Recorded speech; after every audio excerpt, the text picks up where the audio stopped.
Hi, and welcome to the Bruce Channel. I'm Bruce, and the groundhog has spoken. No shadow. So spring's on its way. Hey, hey, hey. Good thing, no?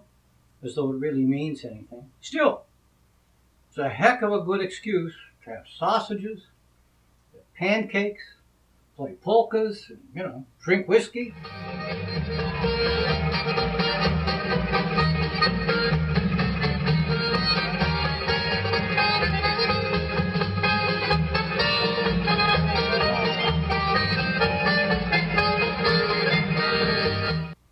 If you need an excuse. But you know what they say, good whiskey requires no excuse. Anyway, as an added bonus, whatever else the weather may yet bring this season, historically, my lawn needs mowing by mid-March, which is now just over a month away. That reminds me of ostensibly a true story. The late great country music star George Jones was quite a drinker. And for a while, he was married to country music star Tammy Wynette. Stand by. And they fought a lot, often over his drinking. So the story goes, she hid his car keys, so he couldn't go into town, couldn't go to the bar. He drove there anyway on his on his riding mower. All right, so it's Super Bowl Sunday, and I have not yet arrived at a confident pick. Now, over the 50 years they've been doing this, of course, there really have not been that many good games. The stinkers far outnumber the really good games. It's nevertheless been an annual exercise of excess. Way too much coverage for what it is, essentially large men on whom we lavish far too much money, essentially playing a game, an aggressive game, which does nothing to ease world hunger or further cultural understanding, but it's been all that all these years, and we still go all in. We abandon restraint, and we have a sybaritic go at the 7 deadly sins. Well, all that aside, this could be one of the better games, aside from handicapping it for the moment. Here is a very interesting stat I happened upon. In the decade and a half since 2000, all of the AFC teams have been the Patriots, the Steelers, the Ravens, or the Peyton Mannings. That is to say, twice with the Colts, and this is his second year with the Broncos. That's a very small club. Anyway, as far as the game goes, Carolina usually has a great defense. Denver almost always has a great defense. However, both teams have now had time to work in new wrinkles, new looks, so that maybe the defense isn't as recognizable. Peyton Manning certainly is likely, in his own words, this is his last rodeo. Cam Newton, this is his first one. And I've seen Newton grow. He was always superbly gifted athletically, but he'd mope on the sidelines when things didn't go well. That was early in his career. He's come a long way. He's grown up. He's a team leader. And he does good stuff in the community. So I live in North Carolina. I should root for them, right? But I've also lived in Arizona and Tampa and Memphis and Atlanta, which meant rooting for the Cardinals and the Buccaneers and the Saints and the Falcons, and I did. But the only team for whom I bleed is the Browns. They've been particularly generous in providing me opportunities to bleed. But my point is, okay, go Panthers. Yeah, and as a Cleveland fan, I should be finding it easy to root against the Broncos, right? Even so, it would be satisfying if Peyton Manning won and then left on top. Few get to do that. Who knows? Carolina was in a previous Super Bowl, but that was 12 years ago. It is an entirely different team, all different coaches, and oftentimes teams there for the first time, I'm not saying they choke, but it is impossible to prepare for the over-the-top excesses that are part of the Super Bowl. The local station here, TV, has two guys in California covering the game. And one of them, at least one, has to give a live report every half hour during all of their news, even 4:30 in the morning. So, that's excess. The Broncos were here 2 years ago. So they have some experience in Super Bowl excess. All right, so regarding my pick, I've been 50-50 all through the playoffs. Some years I do pretty well. This isn't one of them. So the Broncos have a great defense. I'm not sure it really matches up well against the Panthers' offense. So a virtual coin flip, Carolina. I could just as easily argue the other way, and I may not even decide whom I'm rooting for until the game begins, and sometimes, the feeling just sneaks up on me. Last word about the Super Bowl. Super Bowl 51, next year's Super Bowl. The odds makers have already published the odds for any team to make it next year. It is interesting to note just how hard it is to get there. Everything has to go just right. Key injuries have to not happen or happen when the schedule best accommodates them. Really good teams, the ones that you would expect most likely. New England, 8-1. 8-1? That's as good as it gets. The odds makers still think it's 8 times more likely they won't make it to the Super Bowl as they will. Pittsburgh is also 8-1, as is Seattle. Green Bay's pretty good. They're 10-1. The team with this year's best record, 15-1 Carolina Panthers, are also 10-1, as are the pretty formidable Arizona Cardinals. Denver's actually in the Super Bowl this year, and they're at 14-1 for next year. Minnesota was in the playoffs. They lost on a fluke, right? They're 20-1. Dallas, respectable, 16-1, on the assumption that Tony Romo doesn't get squashed again. This year, Kansas City was in the playoffs. They're 20-1. Philadelphia, they were expected to be maybe Super Bowl bound this year. They didn't do well. Chip Kelly's gone. They're 50-1. Cincinnati has as good a personnel as anybody, but they never won a playoff game. So the odds makers, 14-1. Just 3 years ago, San Francisco was in the Super Bowl. They are now a shadow of what they were. Good players are gone. Coaches are gone. They are seen as the second least likely team to make the Super Bowl, 60-1. And of course, you see what's coming, right? Which team is seen as the least likely? You know the answer. But how unlikely are the Browns to make it, according to the experts? And I mean, the most ruthless experts there are, the odds makers. They don't care. They don't have sentiment. It's all money, right? 200-1. Might be putting $10 on them just for the potential return. Okay, so Iowa caucus, the big news has to be Bernie Sanders tying Hillary Clinton. And what's funny is the news reported Hillary won. She did, but by a fraction. And almost no one reported that 6 precincts couldn't get a resolution. So they literally flipped a coin 6 times. All 6 coin flips, it came down Hillary. I mean, what are the odds of that, right? So it could have been closer if it had come up 50-50, or the coin flips had gone the other way, Bernie Sanders would have been the winner. Anyway, that's not the news. The big news is that the crown of inevitability, that's easy for me to say, that she wore is no longer appearing so inevitable. The polls reflect that too. Mid-December, national polls, she led by 30 over Bernie Sanders. Now it's a dead heat, a month and a half later. Okay, which explains, maybe, the one good thing is the Democrats did schedule 2 additional debates. I've been harping on that. One was this past Thursday, just almost out of the blue. Also, it was only the 2 of them because after the Iowa caucuses, former Maryland Governor Martin O'Malley suspended his campaign. So it's just the 2 of them. And they mixed it up pretty good. Getting in some very tough words. Adding to Secretary Clinton's frustration, doubtless, even going into the debate, was the news that, we just began February, right? So they reported the January fundraising.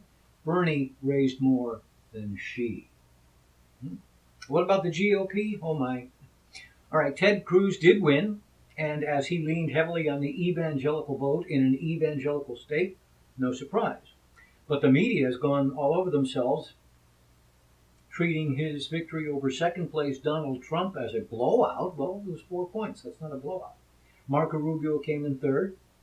And then the inevitable happened, as was true for Martin O'Malley. Several candidates who've been nursing along single digits suspended their campaigns, among them Rick Santorum and Mike Huckabee and Rand Paul. Carly Fiorina hasn't yet, as of my deadline. She should, but she hasn't. And barely clinging, Chris Christie, but he does have an important newspaper endorsement from New Hampshire. John Kasich, and he's staking everything on New Hampshire, money and appearances, and has been for a while. Also still in is Jeb Bush. Now, the Bush campaign says they can draw the line, they can show a clear path to the nomination. So here's my pledge to you. I will be a commander-in-chief that will have the back of the military. I won't trash talk. I won't be a divider-in-chief or an agitator-in-chief. I won't be out there blowharding, talking a big game without backing it up. I think the next president needs to be a lot quieter, but send a signal that we're prepared to act in the national security interests of this country, to get back in the business of creating a more peaceful world. Please clap. But you know, if your candidate has to ask for applause, it's really hard to see how that path to victory hasn't become overgrown, perhaps impassively. Anyway, the GOP had another debate. This was on Saturday, obviously past my deadline. But, you know, going into it, I expect the insults to reach new heights.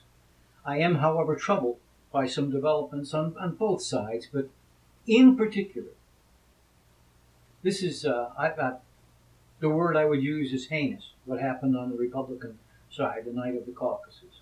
I'm more than disturbed, actually. I spoke of cynicism last week, and I do have some cynicism, but also that cynicism shares a spot in my heart with idealism, and that idealism, I suppose, could be called naivete. Anyway, when they do things like this, I just want to puke. So just before the caucuses begin, Ted Cruz and his staff tweets, CNN is reporting that Ben Carson will stop campaigning after Iowa. Be sure to tell all of your peers at the caucus supporting Carson that they should coalesce around the true conservative who will be in the race for the long haul, Ted Cruz. CNN says that Cruz took it wrong. Karl Rove said that Cruz stole the votes. Donald Trump says that too, which wouldn't surprise.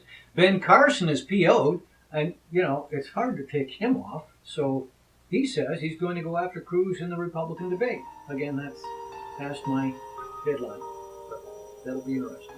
Cruz did apologize, but of course that's after the results. Sometimes I wish I lived somewhere else. Hey, let me tell you about my book, Shrink. For most of my adult life, I weighed a little over 100 pounds, not much more than in this picture taken when I was about 17 and considering becoming a jockey. But as is often true, once I crossed into my 40s, extra weight came and it stayed. For years I tried to lose, instead gained, and ended up 153 pounds. And I'm embarrassed to show you this video. Then I learned that it isn't about calories and exercise, but instead it's about what you eat. You might say, sure, ice cream makes you fat. But there were surprises, things like orange juice not being such a wise choice if you're trying to lose weight. So I just made some basic changes to what I ate, not how much, and the weight just fell off. Now, nearly 3 years later, it is still off. And don't misunderstand, I'm eating foods I like, not bamboo shoots. Friends ask me how I did it so often, I put it in a book. It's available as an ebook for all platforms, and the print edition is available at barnesandnoble.com and amazon.com. Hey, you can shrink too. Well, welcome back. If you didn't know, you can write to us at thebrucechannel@yahoo.com. You can watch all previous episodes at tinyurl.com/brucechannel or at our Facebook page. Okay, so now and again I see something I just admire. Somebody put something together, somebody had some thoughts, somebody made something, maybe it's a pun. But I appreciate it when I see someone thinking. Now, I saw one of these and I thought I'd share it with you. Okay, one last word about the GOP candidates, and I am bothered when I hear Donald Trump say he'll bomb the crap out of them, or Ted Cruz say we'll find out if sand glows in the dark. And you would be quite right to ask, well, Bruce, what the hell do you know? You'd be right. But I'm not making this up.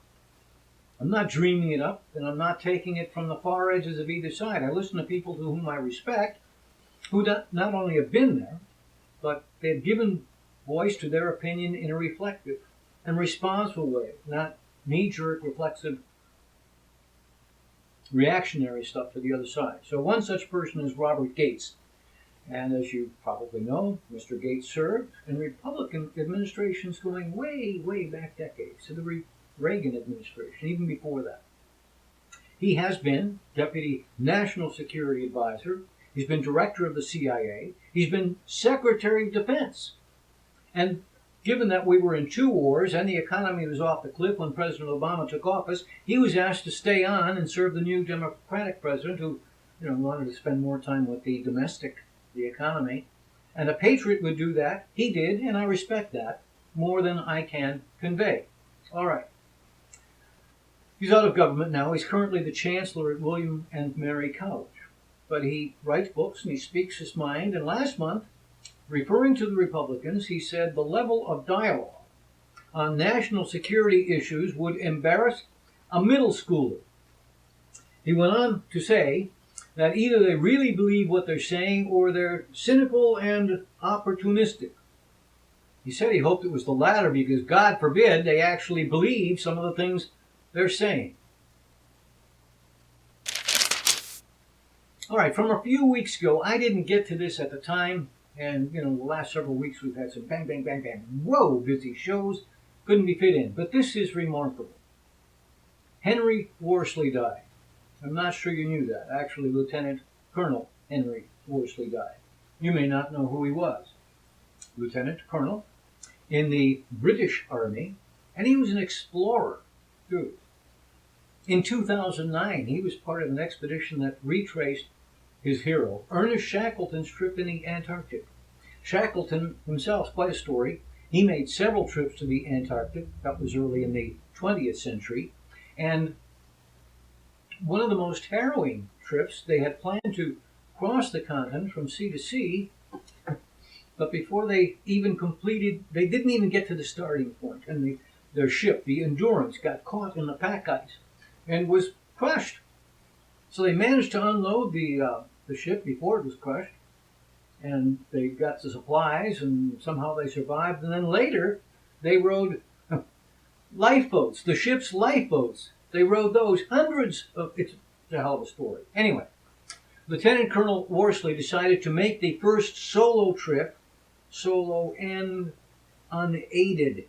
Unaided meaning, what they'll often do, he's got a sled with supplies, weighs 150 kilograms, and what they'll often do is hook a kite to it, using the wind to help drag it along. Well, he didn't do that. Unaided and solo. And the expedition was supposed to go from sea to sea and raise funds for injured servicemen and women. Among the sponsors was Prince William. So, he gets to the starting point, Berkner Island, on November 13th. That's just under 3 months ago.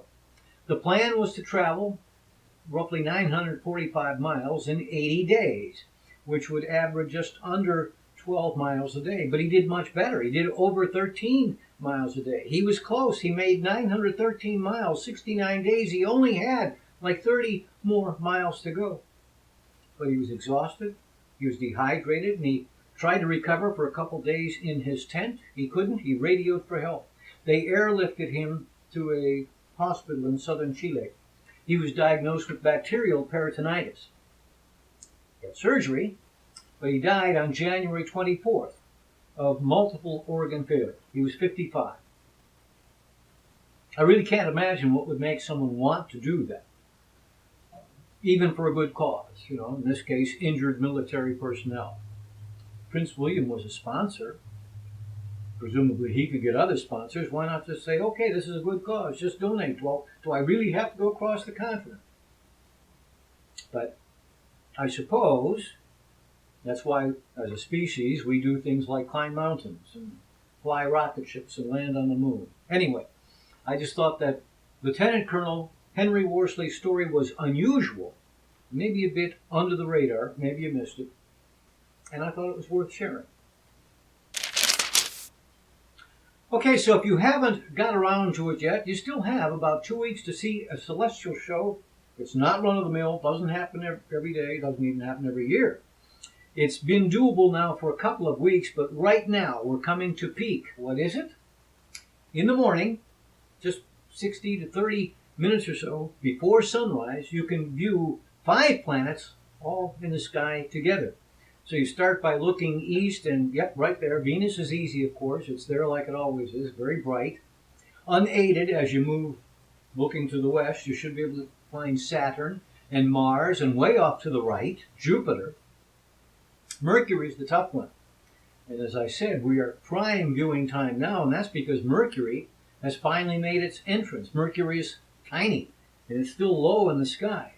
And to see it, you might need your binoculars. But still, this is way cool. And this is not an annual thing, as I said. The last time this happened was over 10 years ago. However, they will do it again about 6 months from now on the other side of the journey in August, except then it'll be 30 or so minutes after sundown. Okay, if you've got Amazon Prime, you may have streamed various things. You may have streamed The Man in the High Castle.